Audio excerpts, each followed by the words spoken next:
নমস্কাৰ, মই কাৰুল আৰু এই মুহূৰ্তত ৰাজ্যবাসীৰ বাবে এটা অত্যন্ত গুৰুত্বপূৰ্ণ খবৰ লৈ আহিছোঁ। এটা ডাঙৰ খবৰ দিবলৈ চেষ্টা কৰিম।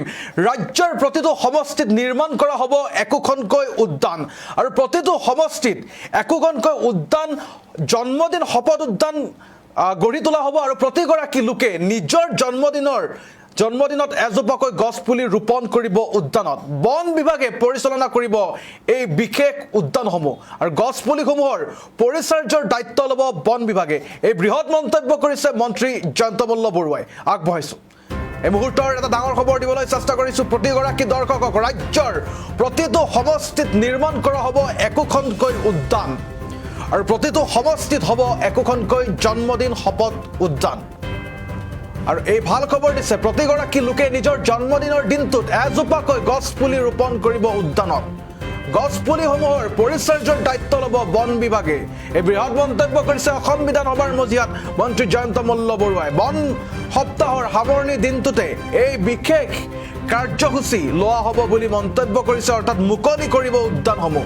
ৰাজ্যৰ প্ৰতিটো সমষ্টিত নিৰ্মাণ কৰা হ'ব একোখনকৈ উদ্যান আৰু প্ৰতিটো সমষ্টিত হ'ব একোখনকৈ জন্মদিন শপত উদ্যান আৰু প্ৰতিগৰাকী সমষ্টিৰ লোকে নিজৰ জন্মদিনত এজোপাকৈ গছ পুলি ৰোপণ কৰিব পাৰিব উদ্যানত। গছ পুলিসমূহৰ পৰিচৰ্যাৰ সম্পূৰ্ণ দায়িত্ব ল'ব বন বিভাগে আৰু এই ভাল খবৰ দিছে মন্ত্ৰী জয়ন্ত মল্ল বৰুৱাই। আমাৰ হাতত বিধানসভাৰ মজিয়াৰ পৰা সেই মন্তব্য আছে, আগবঢ়াইছোঁ। অধ্যক্ষ মহোদয়, সন্মানীয় সদস্য মৃণাল শইকীয়া ডাঙৰীয়াই অত্যন্ত গুৰুত্বপূৰ্ণ দিশ এটা আজিৰ সদনৰ মজিয়ালৈ আনিছে। মই তেখেতক বিশেষভাৱে ধন্যবাদ জ্ঞাপন কৰিছোঁ।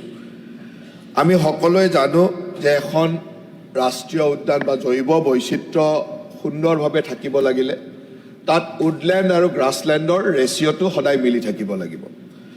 নিশ্চয়কৈ তেখেতৰ যিখিনি কনচাৰ্ণ বা তেখেতে যিখিনি কথাত অত্যন্ত গুৰুত্ব দিছে সেয়া আজিৰ তাৰিখত আমাৰ সকলোৰে কাৰণে অত্যন্ত গুৰুত্বপূৰ্ণ কথা। কাৰণ আমি যদি যোৱা 1970 চনৰ পৰা মানসৰ উডলেণ্ড আৰু গ্ৰাছলেণ্ডৰ ৰেচিঅ'টো চাওঁ, তেতিয়াহ'লে দেখিবলৈ পাম যে ক্ৰমাগতভাৱে তাত গ্ৰাছলেণ্ডো কমি আহিছে। 1970 চনত তাত উডলেণ্ড আছিল 370, গ্ৰাছলেণ্ড আছিল 440 স্কুৱেৰ কিলোমিটাৰ। 80ত উডলেণ্ড বাঢ়ি গ'ল, 330 হ'ল, গ্ৰাছলেণ্ড কমি আহিল 415 হ'ল। এনেকৈ উডলেণ্ডটো বাঢ়ি গৈ আছে, গ্ৰাছলেণ্ডটো কমি গৈ আছে। তাৰমানে জংঘল বাঢ়িছে আৰু ঘাঁহনি কমি গৈছে। গতিকে ইয়াত কথাটো হ'ল যে ঘাঁহনিটো আৰু উডলেণ্ড, গ্ৰাছলেণ্ডটো আৰু উডলেণ্ডৰ ৰেচিঅ' এইটো যে সমান সমান যদি থাকে, যে 50% গ্ৰাছলেণ্ড 50% উডলেণ্ড, সেইটো বেটাৰ। কিন্তু এটা সময় আছিল যে তাত গ্ৰাছলেণ্ড বহুত 63%লৈকে গ্ৰাছলেণ্ড আছিলে, কিন্তু লাহে লাহে ই কমি আহিলে আৰু ই এতিয়া 30%লৈকে আহি গ'ল। সেইকাৰণে 30ৰ তলত আহিলে। গতিকে এয়া যথেষ্ট কনচাৰ্ণ বিষয়। কিন্তু এই গোটেই ব্যৱস্থাটো কিয় হৈছে ইয়াৰো এটা ইতিহাস আছে। ইয়াৰ ইতিহাস এইটোৱে যে ইয়াত কিছুমান বিশেষ কাৰণ, ঘাঁহনি যিটো কমি আহিলে তাৰ কাৰণ আছিল যে জলবায়ু আৰু জলতান্ত্ৰিক পৰিৱৰ্তন। মানে বিভিন্ন সময়ত যেতিয়া ভূটানত বিভিন্ন ইনফ্ৰাষ্ট্ৰাকচাৰ হৈছিলে বা আগতে বেকিনৈত মথাউৰি নাছিলে, এই পানীবিলাক যেনি তেনি গুচি গৈছিলে আৰু যাৰ কাৰণে পানী যেতিয়া হয় এই পানীয়ে গ্ৰাছলেণ্ডটোৰ ৰেচিঅ'টো মেইনটেইন কৰাত সহায় কৰে। এতিয়া মথাউৰি হ'ল, পানী তেনেকৈ যাব নোৱাৰা হ'ল, ইনফ্ৰাষ্ট্ৰাকচাৰ কিছুমান ভূটানৰ কাৰণে পানী ডাইভাৰশ্যন হ'ল, ইত্যাদি বিভিন্ন কাৰণত গ্ৰাছলেণ্ডটো কমি আহিলে। দ্বিতীয়তে আপোনালোক সকলোৱে জানে যে মোটামুটি 1979 চনৰ পৰা 2003 চনলৈকে তাত এটা বৰ অশান্তিময় পৰিৱেশ এটা আছিলে। গোটেই মানাহ অভয়াৰণ্যত সহস্ৰ বিপ্লৱ বা সহস্ৰ সংগ্ৰামে এনেকুৱা এটা ৰূপ লৈছিলে যে তাত মানুহ যাবই নোৱাৰে। এনেকুৱা এটা পৰিৱেশ হৈছিলে। 2003 চনৰ চুক্তিৰ পিছত লাহে লাহে তাত পৰিৱেশ আহিলে। এই বিভিন্ন কাৰণ, এই কাৰণবিলাকে মানাছত এই ধৰণৰ গ্ৰাছলেণ্ডটো কমাই আনিলে। আৰু এটা কথা ঠিক, যিবিলাক অপতৃণ বুলি আমি কওঁ, এই অপতৃণবিলাকে গ্ৰাছলেণ্ডটোত ক্ষতি কৰে।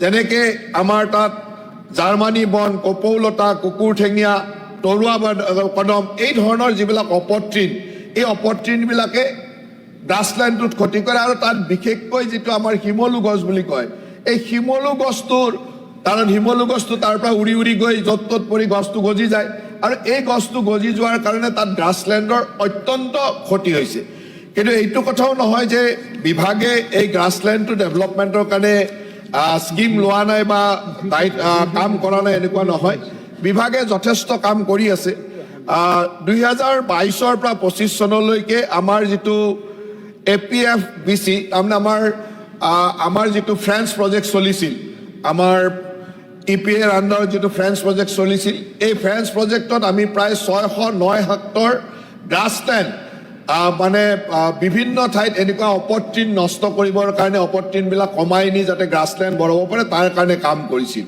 ঠিক তেনেদৰে পিগমি হব কনজাৰভেশ্যন প্ৰজেক্টত আমাৰ যিটো নলগাহৰি সংৰক্ষণ প্ৰজেক্ট আছে এই প্ৰজেক্টৰ জৰিয়তেও প্ৰায় 806 হেক্টৰ ভূমিত অপতৃণ নিৰ্মূল বা আক্ৰমণাত্মক প্ৰজাতিসমূহ নিৰ্মূল কৰাৰ কাৰণে কাম কৰিছিল ঠিক তেনেকৈ কেম্পাৰ অধীনত 2025-26ত প্ৰায় 200 হেক্টৰ ভূমিত ঘাঁহৰ বীজ সিঁচা বা আৰু ৰাইজম ৰোপণৰ জৰিয়তে নিয়মীয়া অপতৃণ নিৰ্মূল বা আক্ৰমণাত্মক প্ৰজাতি উভালি পেলোৱাৰ কাম কৰিছিল প্ৰায় 1696 হেক্টৰ ভূমিত এনেকৈ 3টা প্ৰজেক্টৰ জৰিয়তে কাম কৰা হৈছিল কিন্তু এটা কথা লক্ষণীয় যে যি ধৰণে কাম কৰিছে সেই ধৰণে আমি যি ধৰণৰ ফল হ'ব লাগিছিল সেই ফলটো বিভিন্ন কাৰণত বিশেষকৈ ইকোলজিক্যাল জলবায়ুৰ যিটো পৰিৱৰ্তন এই পৰিৱৰ্তনৰ কাৰণে আমি সিমান কাম যিমান হৈছে সেই হিচাপত ফলটো আমি পোৱা নাই গতিকে মই আশা ৰাখিম যে আগন্তুক দিনত আমি মৃণাল শইকীয়া ডাঙৰীয়াই যিটো কনচাৰ্ণ কৰিছে এই কথাটোত অত্যন্ত গুৰুত্ব সহকাৰে লৈ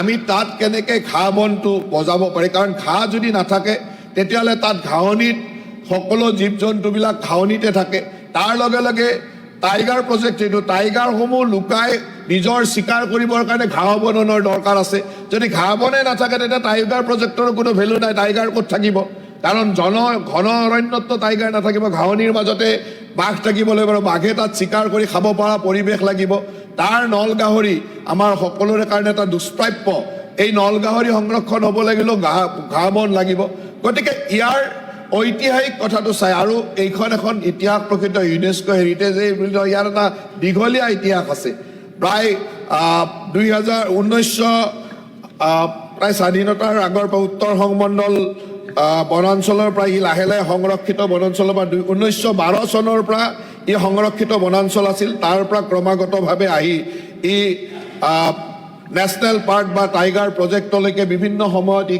আগবাঢ়ি গৈ আছে আৰু ইয়াক আমি সংৰক্ষণ কৰাটো আমাৰ সকলোৰে দায়িত্ব গতিকে আমি নিশ্চয়কৈ মৃণাল শইকীয়া ডাঙৰীয়াই যি কথা কৈছে এই কথাত অত্যন্ত গুৰুত্ব সহকাৰে লৈ আৰু মই যি সমষ্টি যি অঞ্চলৰ পৰা প্ৰতিনিধিত্ব কৰোঁ মানাছ মোৰ ওচৰতে মই জানোৱে মানাছৰ গোটেই ভূমিবাহী অঞ্চলটোৰ বিষয়ে মই যথেষ্ট পৰিচিত গতিকে ই আমাৰ এটা প্ৰায়ৰিটি হ'ব অহা সময়ত আমাৰ এইটো প্ৰায়ৰিটি হ'ব যে মানাহৰ গ্ৰাছলেণ্ডটো আমি কেনেকৈ সুৰক্ষিত কৰি ৰাখিব পাৰোঁ কাৰণ মানাহৰ বুলি নহয় কাজিৰঙাতো এই প্ৰব্লেমটো আছে কিন্তু মানাহত ইয়াৰ প্ৰব্লেমটো যথেষ্ট বেছি সেইকাৰণে আমি মানাহৰ এই গ্ৰাছলেণ্ড সংৰক্ষণৰ ক্ষেত্ৰত যথেষ্ট দায়িত্ব সহকাৰে লৈ কাম কৰিম ঠিক তেনেদৰে তেখেতে যিখিনি কথা আজি দৃষ্টিগোচৰ কৰিলে যে ফৰেষ্ট গাৰ্ডৰ টাইগাৰ প্ৰজেক্টৰ যদি কিবা ভাত্তা পোৱা নাই মোৰ অৱশ্যে নলেজত নাছিলে তেখেতে উল্লেখ কৰিছে কিন্তু মই এটা কথা তেখেতক ধন্যবাদ দিম যে অসমৰ ফৰেষ্ট গাৰ্ডসমূহে বা ফৰেষ্টত কাম কৰা বিশেষকৈ ৱাইল্ড লাইফত কাম কৰা যিসমূহ এই তৃণমূল পৰ্যায়ৰ কৰ্মী আছে তেওঁলোকৰ যি অদম্য সাহস আৰু যি ধৰণে বিভাগটোৰ কাৰণে জীৱন দিও কাম কৰি আছে সেয়া কিন্তু সঁচাকৈ প্ৰশংসনীয় আজি অসমৰ বনাঞ্চল ৰক্ষা কৰাৰ মূল নায়কে হ'ল তেওঁলোক আজি কাজিৰঙা বা মানাহত এই যে তেখেতে ক'লে যে 20 কিলোমিটাৰ হয় তাত যদি আপুনি দেখে আমাৰ মহিলা ফৰেষ্ট গাৰ্ডসকলেও 15 কিলোমিটাৰ 20 কিলোমিটাৰ দিনটোত খোজকাঢ়ি সেই বনাঞ্চলখনক প্ৰটেকশ্যন দিবৰ কাৰণে জীৱ জন্তুক ৰক্ষা কৰিবৰ কাৰণে মানুহ আৰু জীৱ জন্তুৰ সমন্বয় ৰক্ষা কৰিবৰ কাৰণে প্ৰতিটো সময়ত কাম কৰে আৰু তেনেকুৱা বনৰক্ষীসমূহৰ কাৰণে আজি আমাৰ এই ফৰেষ্টৰ এই পৰ্যায়ত আমি ৰখাই থ'ব পাৰিছোঁ বা ৰক্ষণাবেক্ষণ সম্ভৱ হৈছে গতিকে যদি তেনেকুৱা কোনোবা ফৰেষ্ট গাৰ্ডে পাবলগীয়া টাইগাৰ প্ৰজেক্টৰ কিবা ভাত্তা পোৱা নাই ইমিডিয়েটলি তাৰ ওপৰত মই খবৰ লৈ জানি ল'ম আচলতে কেনেকৈ পায় মোৰো নলেজত নাই সেইটো মই ইমিডিয়েটলি জানি ল'ম নিশ্চয়কৈ তেখেতে টুৰিজিমৰ গেষ্ট হাউচৰ কথা কৈছে মই আগতে যিহেতু টুৰিজিম বিভাগত আছিলোঁ মই জানো তাত টুৰিজিমত আমি ৱাইল্ড লাইফ প্ৰজেক্টত মানে আমি এটা কাম কৰিছিলোঁ তাত কেইবাটাও নতুন গেষ্ট হাউচো বনোৱা হৈছিল টুৰিজিমৰো এটা গেষ্ট হাউচ আছে। ইয়াৰ আগতে এটা বেলেগ কোম্পানীয়ে লিজত লৈছিলে, এতিয়া লিজ পাৰ হৈ যোৱাৰ পিছত নতুনকৈ চিন্তা কৰি থকা হৈছিল। এতিয়া কি ষ্টেজত আছে অৱশ্যে বিভাগীয় মন্ত্ৰীয়ে জানিব। কিন্তু তাত যিখিনি আমি নতুন ইনফ্ৰাষ্ট্ৰাকচাৰ বনাইছিলোঁ, সেই ইনফ্ৰাষ্ট্ৰাকচাৰত যিহেতু এইটো এটা BTCৰ অধ্যুষিত অঞ্চল, এই অঞ্চলটোত ইনফ্ৰাষ্ট্ৰাকচাৰখিনি আমি কেনেকৈ কি শ্বেয়াৰত বা ৰেভিনিউ কালেকশ্যন হ'লে কেনেকৈ কি শ্বেয়াৰিং কৰিম, এই ধৰণৰ কেইটামান সিদ্ধান্তৰ কাৰণে সেই সময়ত লিজ ব্যৱস্থাটো ৰৈ আছিল। আৰু যি সময়ত আমি এই কামখিনি কৰিছিলোঁ তাত কিছুমান স্থানীয় লোকৰ আমি সহায় লৈছিলোঁ, তেওঁলোককো তাত কেনেকৈ সংযোজিত কৰিম, এই ধৰণৰ কেইটামান কথাৰ কাৰণে ৰৈ আছিল। মই ভাবোঁ যে পৰ্যটন বিভাগে আৰু আমি ফৰেষ্ট ডিপাৰ্টমেণ্টৰ তাত যি সহায় লাগে কৰিম, আপোনাৰ সোনকালে যাতে সেই তাৰ ইনফ্ৰাষ্ট্ৰাকচাৰখিনি, কাৰণ এইটো কথা স্পষ্ট যে যোৱা কিছুদিনত এই বিভিন্ন ধৰণৰ ব্লেক পেন্থাৰে হওক বা অন্যান্য বিভিন্ন প্ৰজাতিৰ খবৰবিলাকে যথেষ্ট পৰিমাণৰ মানুহৰ আগ্ৰহ বৃদ্ধি কৰিছে মানাহ অভয়াৰণ্যলৈ। গতিকে মানাহলৈ বহুত মানুহ যায়, টুৰিষ্টসকলে সেই ধৰণৰ সুবিধা পাব লাগিব। আৰু এইবাৰ আমাৰ ফৰেষ্ট ডিপাৰ্টমেণ্টৰ আটাইতকৈ ডাঙৰ লক্ষ্যটো হ'ব যে আমি কিমান বেছি টুৰিষ্টৰ অন্যান্য ডেষ্টিনেশ্যনবিলাক ডেভেলপ কৰিব পাৰোঁ। কাজিৰঙালৈকে পৰ্যটক আহি আছে, আহি থাকিব, কিন্তু আজিৰ তাৰিখত কাজিৰঙাৰ যিটো পৰিৱেশ হৈছে যে তাত আৰু মাছ টুৰিজিম কৰিব পৰা পৰিৱেশ নাই। যদি তাত বেছি পৰিমাণে মাছ টুৰিজিমলৈকে যাওঁ তেতিয়াহ'লে বন্যপ্ৰাণীৰ যি বৈচিত্ৰ্য, জৈৱ বৈচিত্ৰ্যত আঘাত হ'ব।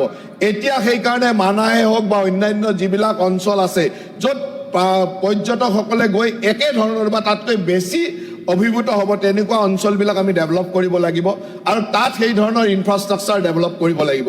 এই কথাটো আমি ফৰেষ্ট ডিপাৰ্টমেণ্টৰ, কাৰণ বেছিভাগ টুৰিজিম স্পট ফৰেষ্টৰ আণ্ডাৰতে থাকে, গতিকে ফৰেষ্ট বন মন্ত্ৰী হিচাপে এই কথাবিলাক আমি অত্যন্ত গুৰুত্ব সহকাৰে ল'ম, যাতে আমি সেই কথাবিলাকতো গুৰুত্ব দিব পাৰোঁ। তাৰ লগে লগে আমি যিটো হাই এণ্ড টুৰিষ্ট, কিছুমান পৰ্যটক আহে জাষ্ট তেওঁলোকে পৰ্যটন বা ঠাইখিনি চাবৰ কাৰণে, কিন্তু কিছুমান পৰ্যটক আহে ৰিচাৰ্চ বা বিভিন্ন ধৰণৰ ফটোগ্ৰাফী ৰিচাৰ্চ, তেওঁলোকৰ কাৰণে এটা হাই এণ্ড টুৰিষ্ট। তেওঁলোকে হয়তো বহু টকা খৰচ কৰিবও বিচাৰে, ভালকৈ ইয়াত থাকিব বিচাৰে 10 দিন 15 দিন, সেই ধৰণৰ পৰ্যটকৰ কাৰণেও আমি এটা চিন্তা কৰিব লাগিব। কাৰণ আমি যদি চাওঁ ৰাণথাম্বোৰ, জিম কাৰ্বেট, এই ধৰণৰ অভয়াৰণ্য বা এই ধৰণৰ বনাৰণ্যবিলাকত যদি চাওঁ, তাত যিমান পৰ্যটক আহে তাৰ তুলনাত ৰেভিনিউ বহুত বেছি কালেকশ্যন হয়, কিন্তু আমাৰ ইয়াত বেছি পৰ্যটক আহে, আমাৰ ৰেভিনিউ কম। ডেট মিনছ আমি অত্যন্ত কম পইচাত আমি সকলোকে একেধৰণৰ কৰি পেলাইছোঁ। গতিকে আমাৰ দায়িত্বটো হ'ব যিসকল হাই এণ্ড টুৰিষ্ট বা যিসকলে কিছু কিছু স্পেচিয়েল কজত ইয়াত আহে, ফটোগ্ৰাফী হওক, বিভিন্ন ৰিচাৰ্চ হওক, তেওঁলোকৰ কাৰণে এটা টুৰিজিমৰ এটা বেলেগ স্লেব বা ফৰেষ্ট ডিপাৰ্টমেণ্টে এটা বেলেগ স্লেব ৰেভিনিউ জেনেৰেশ্যনৰ কামো আমি কৰিব লাগিব, য'ৰ পৰা আমাৰ ৰাজহ সংগ্ৰহৰ এটা ডাঙৰ সম্ভাৱনা হ'ব পাৰে। গতিকে এই ধৰণে আমি ইতিমধ্যে আমাৰ বিভাগটোৱে নতুন চিন্তা চৰ্চাৰে কাম আগবাঢ়িছে। মুখ্যমন্ত্ৰী হিমন্ত বিশ্ব শৰ্মা ডাঙৰীয়াৰ নেতৃত্বত মই আশা ৰাখোঁ যে এই সকলো কনচাৰ্ণ আমি আগত ৰাখি আগন্তুক দিনত বিভাগটোৱে প্ৰয়োজনীয় সকলো কাম মানে গ্ৰাছলেণ্ডৰ ডেভেলপমেণ্টেই নহয়, অন্যান্য সকলো এই ধৰণৰ জৈৱ বৈচিত্ৰ্য সংৰক্ষণৰ কাৰণে যি যি কামৰ প্ৰয়োজন, এই কামবিলাক সুন্দৰভাৱে কৰি যাম আৰু আপোনালোকক সময়ে সময়ে বিধানসভাৰ মজিয়াৰ জৰিয়তে আপোনালোকক তথ্য প্ৰদান কৰি যাম। ধন্যবাদ। বিয়া, জন্মদিন বা আপোনাৰ যিকোনো বিশেষ অনুষ্ঠানৰ বাবে one stop solution ambience banquets. আপোনাৰ প্ৰতিটো অনুষ্ঠানৰ বাবে এটাই শ্ৰেষ্ঠ স্থান, Guwahati's finest and luxurious banquet hall. Ambience banquets, perfect for every celebration. For booking, contact 7099013417 or visit 5th floor above Reliance Centro, RG Burwa Road, Guwahati.